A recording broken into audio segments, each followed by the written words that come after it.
Hi, this is A. Rubin with Comic Book School. Welcome back to another edition of Bullpen Academy, where we talk to comic book creators about the craft and business of making comics.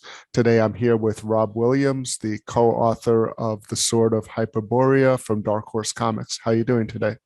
Yeah, good. Thanks. Yeah, thanks for having me. And I think you said the Sword of Hyperborea correctly, so we're Oh, good. good. We're off to a good start then. Yeah. Can you tell our audience a little bit about yourself and your role in making comics? Well, I'm a writer. I've been working in comics probably 20 years, I should think. I've worked for all sorts of companies.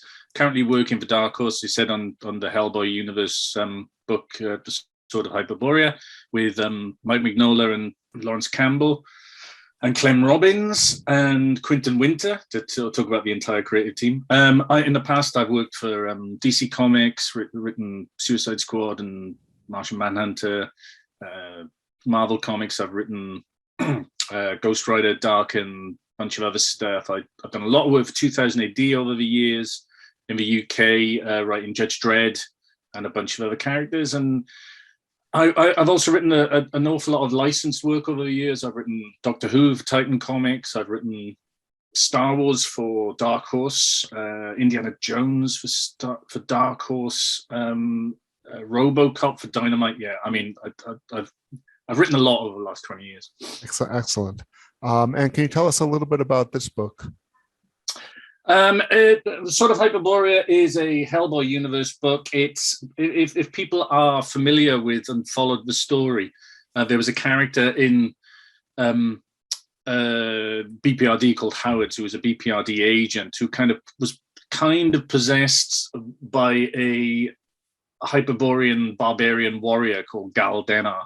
And he had a sword which had certain powers. It's very much kind of like an Excalibur kind of artifact in the Hellboy world. Our story really travels through thousands of years of time, and in each issue we show you one of the sword bearers, and we show how the sword kind of traveled. We know it existed in thousands of years ago in the Hyperborean age, which is very much Robert E. Howard and kind of Conan in tone. But we also know it ends up in a temple in Chicago in the late 20th century, early 21st century. And you kind of go, there's a lot of history there. How did it make that journey, and who held it along the way? What was their story?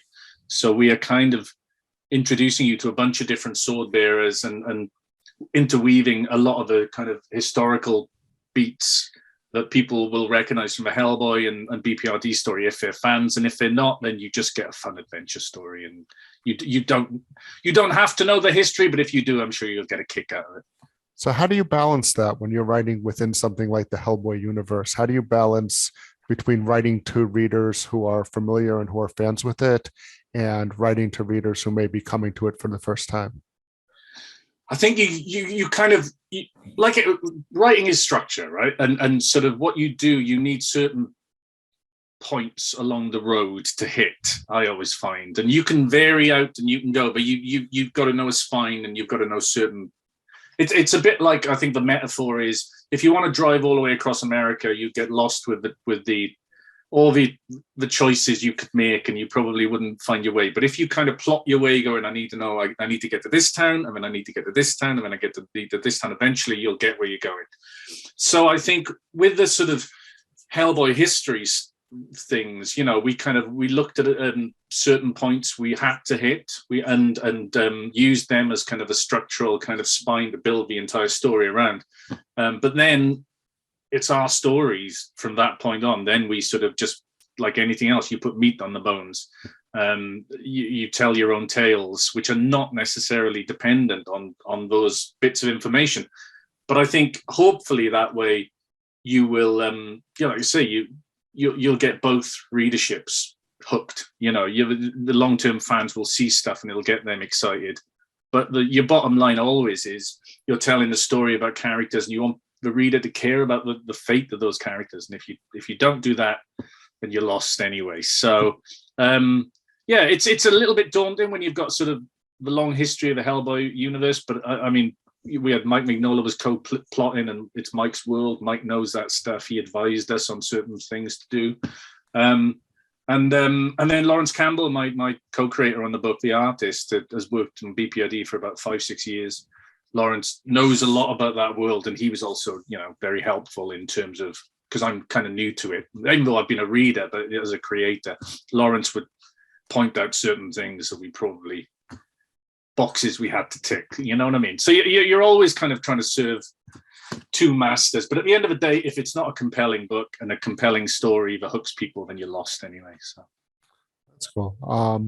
Yeah, and I imagine it would be similar to writing in any other comics universe. And I'll be honest, I'm personally not interested in books which are just exposition on the page. It's kind of boring to me to write. When you're writing it, you can feel it's boring when you're writing exposition. If you have a character going, I will now explain to you my history, and you will sit there and listen. It's just like, so you don't want to do that. You want to, as I say, have a sort of compelling story with dramatic twists and turns, and you want to see characters making choices, but show you who they are as a person. And along the way, if they sort of, hit little beats, which are things that, long-term fans will recognize, and great, that gets them excited. But you don't want to just write a history page, basically, of dialogue, for your character. It's not much fun to read, and it's not much fun to write either, to be honest with you. Well, and I'm interested because you mentioned the other members of your team, and comic books are a collaboration, for the most part. Absolutely, yeah. And but in this book, you have a co-writer, a co-plotter, Mike Mignola. What's it like working with another writer? I know that many people in our audience might not have had that experience yet. I've done it a lot in my career, and I think it's always a little different. But I mean, for instance, I just did a creator-owned book, which I will see if I can show you. This just came out recently. It's called Old Haunts through AWA. It's kind of a gangster ghost story, which again, the same artist as the Sword of Hyperborea, but this had a co-writer. This is me and Ollie Masters, who did a book called The Kitchen for Vertigo a couple of years ago. Basically, all you do is you act as a little writer's room, in as much that you break the plot together, you knock ideas back and forth, you agree on what the plot is going to be, and then you would, with Old Haunts, we just split each issue in half. We kind of, first 10 pages I would script, second 10 pages Ollie would script, and then we'd pass the script back and forth, and then I would sort of do an edit on him, he would do an edit on me, and because not for any egocentric reason, just you want to have you just want to have one tone to the book. You don't want it to feel like there's two voices on the book, and I think we achieved that. And I've done that co-writing quite a few times over the years. With Sword of Hyperborea, Mike, in issue 1, where we're following the barbarian character Galdenar, Mike had a plot in mind already for Galdenar for that issue. So Mike passed that plot on to us, and we used it as like I say, as the basic spine of the issue. So the major beats were all from Mike on issue 1, really. And then it was just up to me to script and to sort of, to try and flesh a bunch of things out. And, and then Laurence and I added a few of our own ideas along the way. So that's great. And then we had a few Zoom calls and we talked it through. I mean, I think, absolutely what you said, comics is 100% the most collaborative art form, and one thing I've learned in my history of working in comics is you are only ever as good as your collaborators. You know what I mean? There's really no place for someone. It's not, unless you're, I'm trying to think who. I mean, unless you're someone like Frank Miller back in the day or something, but even then he didn't sort of ink or color himself. It's not an auteur's kind of art form. And I find the more conversation you have with your co-creators, and the more you all feel you're pulling in the same direction. When you're working very often for Marvel or DC, sometimes you don't have that. You write the script, and you might talk with your editor and back and forth with your editor, but you write the script and then you hand the script in, and sometimes you have no conversation whatsoever with your artist, and then what comes back, you're not really sure what you're getting. With creator-owned books like Old Haunts, with the Sword of Hyperborea, where Laurence and I have worked together a bunch of times before, and we're good friends. We talked so much of it through individual scenes, you know, the visual aesthetic, certain touchstones. Laurence had certain, you know, sent me a lot of photos of sort of various things. He went, I wanted to look like this, I want to look like this. And I would incorporate that into the script. And it just, you end up with a much more cohesive, I think, collaborative kind of end result. And hopefully everyone's a lot happier with it as well, because you're not just handing your work over and saying, I have no control over what happens to it from this point on, you know?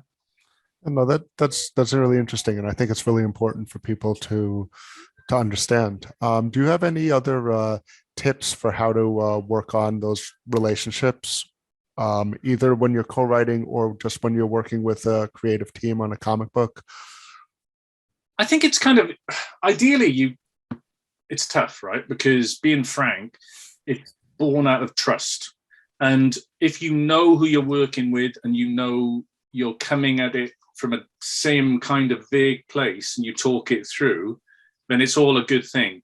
It's like any creative process when you're working with someone else. If one person wants to go there and you want to go there, then you're going to not end up with an ideal end product, you know. And so, but I just think the more communication you can have, the better, really. And the more you can talk things through about what you're all trying to achieve, and try not to be egocentric about it as best you can. Try and be, you know, you're all trying to pull to make it the best thing you can be.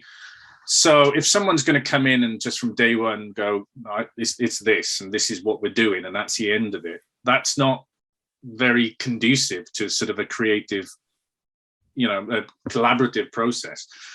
But if yeah, I mean, I don't know about tips. It's just try and treat everyone with respect, try and communicate, try and kind of say, look, you know, let's try and talk through what you want to achieve, what you want it to look like. But it's partly, I guess a tip would be, you've got to pick your collaborators correctly. And I don't mean that in terms of anything disparaging to anyone. It's just, if you're talk about touchstones a lot, you know, if you're kind of go, I want this to be like with Old Haunts, we were talking about things like we wanted to be like Michael Mann movies, David Lynch movies, Kubrick, things like this were kind of certain touchstones. So if you hire or work with someone who goes, no, I want it to be the Fast and the Furious or something like that, you're from day one, you're coming at things from a totally different point of view, and you're going to end up butting heads at some point. So I think it's important at the start to talk about what you want to achieve with it and what your influences are, and try and find some like-minded people, hopefully. I think it's really important, you know, especially for people who are just starting out, you know, try to pick because, you know, people might not have access to the same pool of collaborators. How do you, if you are thinking about working with someone, how do you start that discussion in a way that you're going to get the information that you need to find out whether you're going to be a good match to work together?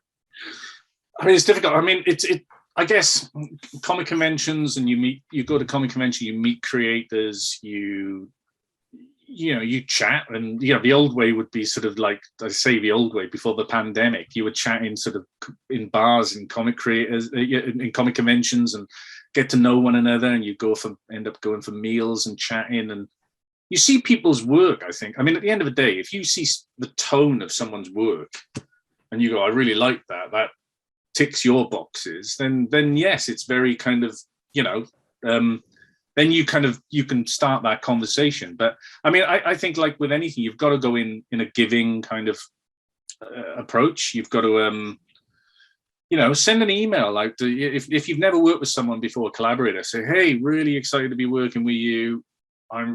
These are some thoughts I had. See what you get back. It doesn't always come off. Sometimes people don't reply.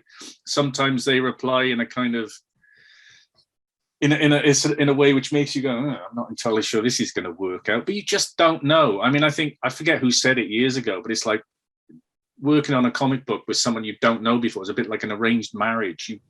You don't know the person. You don't know what you're going in. But I would say seek out if there's people whose work you really like and that you think tonally, aesthetically of something similar to what you're aiming for, then you're probably going to be coming from vaguely the same place. All right. Thank you. Sorry, my That's all right. kids It's are fine. running around in the back there. I get the same thing. Yeah, it's fine. Sorry about that. We ask everybody who comes on the program, and indeed on all of the comic book school programs, for a pro tip, which is something you wish someone had told you a piece of advice that you know now, based on all your experience, that you wish someone had given you when you were first starting out. Yeah, this is. I would say concentrate on the craft, concentrate on the craft more than concentrate on trying to get the jobs, which is really difficult to do. Because I think when you start out, you are, by the very nature of it, you're hungry and you want to work for these companies, and you perhaps sort of take on more than you can, when you've got the capability to, in a number of different ways, partly in your skill set and everything. I mean, I think it's Steve. There's a story about Steve Martin being asked, "How do you get into showbiz?" and saying to people, "Get your act so good that they can't not hire you." And I think that's, on one hand, it's very easy for someone like Steve Martin to say in his position, but on the other hand, I think there's a great truth in that. I think if you look at people like, I just think, concentrate on structure, concentrate on improving your work to the point where when you do eventually get it seen by people, they will want to hire you much more so than you knocking on the doors. Because I think if you're too eager with knocking on the doors, you can put people off as well as make them want to hire you, So concentrate on making your work as good as it can be, and everything else will follow. All right, thank you. Excellent advice. Can you tell everyone where they can find you online, on social media, these types of things? I'm on Twitter, usually talking nonsense, on @RobWilliams71. I'm on Instagram, posting art by excellent artists, because I can't draw from my work, at RobWilliams1971, and I have a website that I haven't updated for far too long, but I will, I swear, and that's robwilliamscomics.co.uk. Okay, and we will put all of that in the description so that people can find it. Do you have any other projects coming up that you want to tell people about?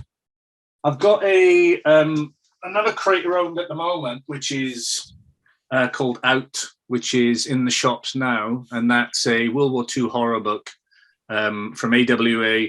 The basic sort of hook of that is it's the Great Escape, but there's a vampire in the prison camp with the prisoners, so they have to escape because they're getting picked off one by one, basically. So that's in issue 4 was in shops last week, and the trade paperback collection of this will be out next month. Okay, so this is A.A. Rubin with Comic Book School. This has been another edition of the Bullpen Academy, here with Rob Williams for Sword of Hyperborea from Dark Horse Comics, which you can get. We always say support our creators, buy their books. Until next time.